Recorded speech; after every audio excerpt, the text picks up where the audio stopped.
The principles of cold process soap making. During the process, acids and alkalis are mixed together to make soap. Acids consist of animal or plant-based oils or butters. Animal fat would be a type of tallow or lard. There's a vast range of plant-based oils, from basic oils that you can buy in the supermarket, such as olive, coconut, and avocado oils, to specialty oils such as jojoba.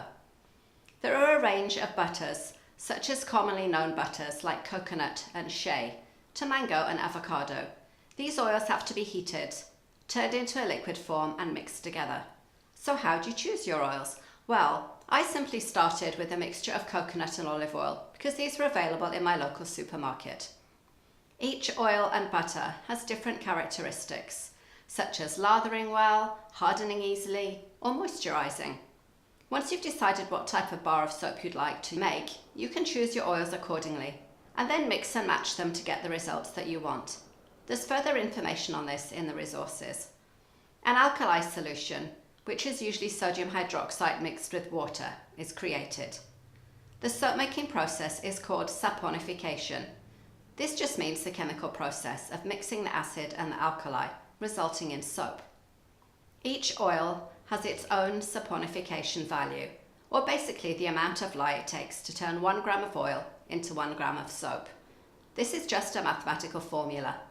Too much lye will mean your soap has too high a pH and it will leave your skin itchy.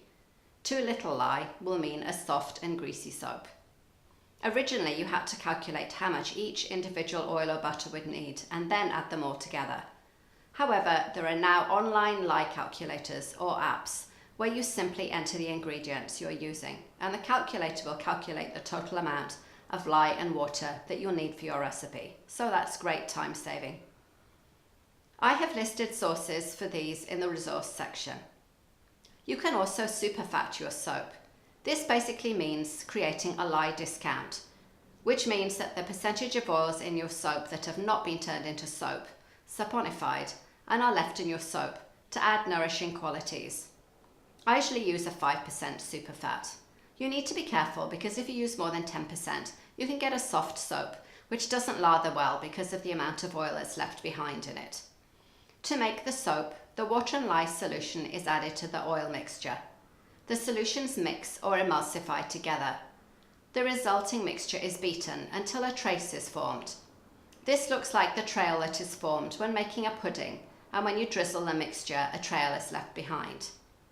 Fragrances, colours, and other additives can be added at trace, and then the soap is poured into a mould to set. Once the soap is solidified, which is usually after 8 to 24 hours, it can be turned out and sliced. It then needs to cure for 4 to 6 weeks. This allows the lye and excess water to evaporate and the soap to harden. The soap needs to be stored in a dry, well-ventilated area while it's curing, and turned frequently so that all sides of the bar can dry out. The lye usually evaporates after 24 to 48 hours, and then the water continues to evaporate to produce a hard soap. Your soap can be used sooner than 4 to 6 weeks, but it will just wash away quicker and won't last as long, so it's better really to leave it the 4 to 6 weeks. So there you go, that's the basic soap making process, and I'm going to demonstrate how to do this in this course.